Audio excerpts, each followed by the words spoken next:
मुंबई से 70 किलोमीटर दूर नाला सुपारा में इस घर में खुदाई चल रही है। ये एक चौल का रूम है और खुदाई किसी कंस्ट्रक्शन काम के लिए नहीं या कोई घर में मरम्मत हो रही है उसके लिए नहीं हो रही है। इस गड्ढे में एक पति दफन है। उसको दफन उसकी ही बेवफा पत्नी ने किया है। आपको सुनकर हैरानी हो रही होगी, लेकिन ये बात सच है। वो भी 20 साल के बॉयफ्रेंड के लिए। यानी जो औरत है उसकी उम्र 28 साल है और जो लड़का है उसकी उम्र 20 साल है। उस 20 साल के लड़के से अफेयर था और अफेयर के चक्कर में अपने पति को मौत के घाट उतार दिया। इतना ही नहीं, उसे मारने के बाद उसे अपने ही घर में गाड़ दिया और फिर फरार हो गई। हम इस वीडियो में जानेंगे कि मामला खुला कैसे और ये क्या है पूरी मर्डर मिस्ट्री। लास्ट तक ये वीडियो जरूर देखिएगा। नमस्कार, मेरा नाम है प्रवेश पांडे और आप देख रहे हो क्राइम तक। मुंबई की चकाचौंध से दूर नाला सुपारा में एक परिवार रह रहा था जिसके मुखिया थे विजय चौहान, जिनकी उम्र 35 साल है।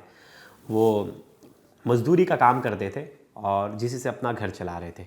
उनकी पत्नी है जिनका नाम है कोमल चौहान, उनकी उम्र है 28 साल और इन दोनों का एक 7 साल का बेटा भी है।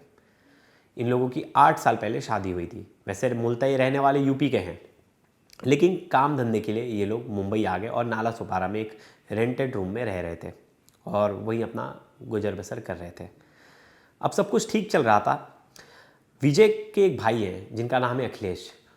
ये दोनों मिलकर एक घर लेना चाहते थे और उसी प्रॉपर्टी के सिलसिले में हाल फिलहाल में दोनों के बीच में बात होती थी। लेकिन अचानक पिछले 15 दिनों से दोनों की बातचीत बंद हो जाती है।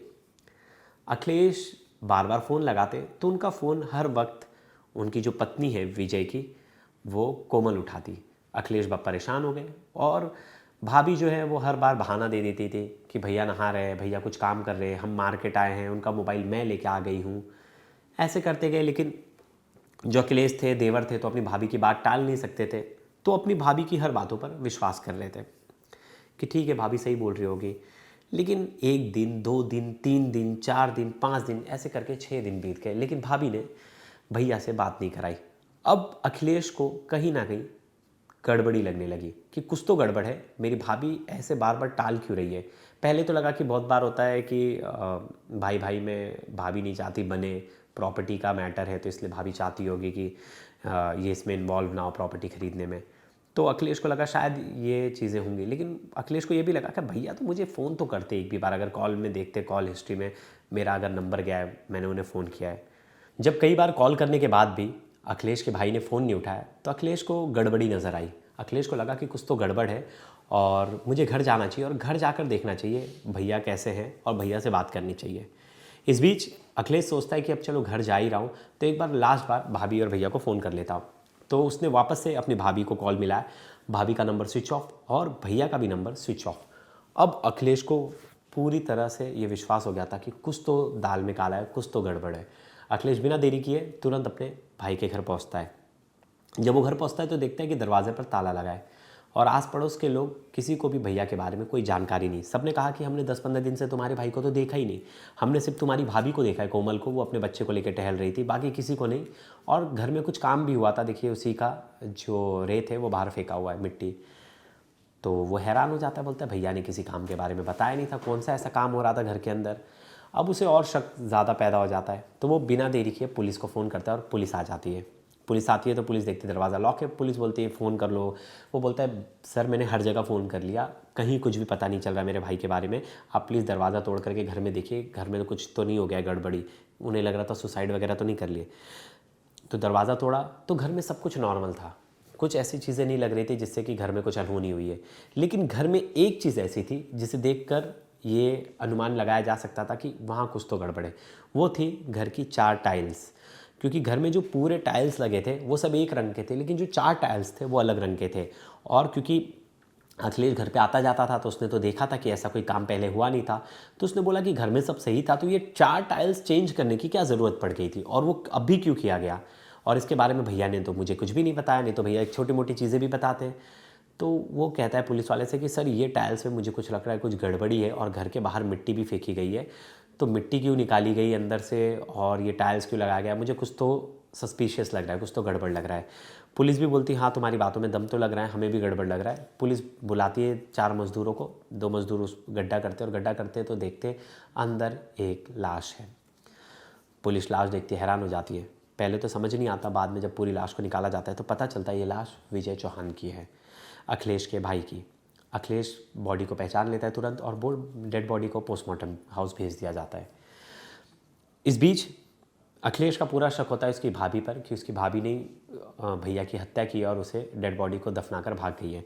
भाभी के सोशल मीडिया अकाउंट्स को पुलिस खंगालने लगती है क्योंकि और उसकी लोकेशन ट्रेस करने लगती है। तो पता चलता है कि जो सीडीआर में लास्ट कॉल आया है उसकी भाभी के नंबर से वो मोनू विश्वकर्मा के नाम पे गया है, मतलब मोनू विश्वकर्मा को वो कॉल गई है।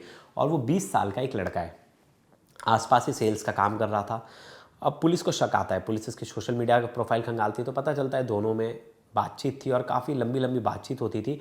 और वो विजय के गैर हाजिरी में जो है वो कोमल से मिलने घर भी आता था। फिर पुलिस ने थोड़ा बहुत इंक्वायरी किया तो पुलिस को पता चला कि कोमल का मोनू के साथ अफेयर है। देखिए कोमल की उम्र कितनी साल है, 28 साल है, और जो मोनू है वो 20 साल का लड़का है, मतलब सोचिए 8 साल छोटा है उससे। लेकिन फिर भी कोमल ने ये अफेयर रखते टाइम कुछ भी सोचा नहीं। विजय मेहनत कर रहे थे, दिन भर बाहर जाके खट रहे थे, मेहनत कर रहे थे, लेबर का काम करके पैसे ला रहे थे घर पे। वहीं जो उनकी वाइफ थी कोमल, वो 20 साल के लड़के के साथ अफेयर रखती है। अब ऐसा जब आस पड़ोस के लोगों ने बोला कि 15-20 दिनों से ये लोग दिखे नहीं, मतलब जब postmortem report, initial postmortem report आई तो डॉक्टर्स ने भी कहा ये डेड बॉडी 10 से 15 दिन पुरानी है और इन्हें मार के गाड़ा गया है। और अभी तक जो है डिटेल पोस्टमार्टम रिपोर्ट नहीं आई जिसमें ये पुख्ता हो जाए कि मर्डर कैसे किया गया, हथियार से, गला घोंटकर। अभी वो रिपोर्ट आएगी तब पता चलेगा। लेकिन एक चीज़ तो साफ़ है, जैसे मेरठ की मुस्कान, सोनम और अब कोमल, इन सब केस में एक चीज़ बड़ा कॉमन था, अफेयर। अपने से कम उम्र के लड़के के साथ अफेयर, फिर उसके चक्कर में अपने पति का कत्ल। और यहाँ भी हमने देखा ये नाला सुपारा में जो मर्डर हुआ है और विजय को जिस तरह इन्होंने ज़मीन में गाड़ दिया कोमल ने, पूरा मूवी सीन था, एक तरह से दृश्यम जैसी मूवी। वहीं से इसने, कोमल ने कहीं ना कहीं आइडिया लिया होगा कि खुद के गढ़ में गाड़ दो, किसी को कहाँ पता चलेगा। लेकिन कोमल ये भूल गई थी कि वो कहीं भी फरार हो जाए मुंबई पुलिस है उसे ढूंढ लेगी। अब मुंबई पुलिस उसकी तलाश कर रही है, कोमल और मोनू दोनों की। और आपको भी ये तस्वीर दिख रही होंगी स्क्रीन पर, अगर आपको भी ये लोग दिखते हैं तो आप मुंबई पुलिस को कनेक्ट कीजिए, नाला सुपारा पुलिस को कनेक्ट कीजिए। लेकिन अब ये सवाल है कि कोमल ने मारा ही क्यों? क्या विजय ने उन्हें पकड़ लिया था? क्या विजय उन दोनों को रोक रहा था किसी चीज़ के लिए? क्या विजय को सब कुछ पता चल गया था कोमल और मोनू के बारे में? तो कोमल ने यही क्यों डिसीजन लिया कि मार के ज़मीन में गाड़ दूँ? क्या कुछ हुआ था? अब जब तक कोमल अरेस्ट नहीं होगी तब तक पता नहीं चलेगा। तो एक बार जब कोमल अरेस्ट हो जाए तो मुझे लगता है पूरा मामला खुल जाएगा, तब इसमें और डिटेल्स आ जाएंगे। तब तक हम लोग वेट करते हैं कोमल की अरेस्टिंग का, विजय की भाई को इंसाफ मिले, अखिलेश को, और वो चाह रहा है कि इन दोनों को कड़ी सज़ा मिले। इन दोनों ने अगर मेरे भाई की हत्या की है तो इनको फांसी मिलनी चाहिए। तो दोस्तों इस पर आपकी क्या राय है, ज़रूर कमेंट्स कीजिएगा। धन्यवाद।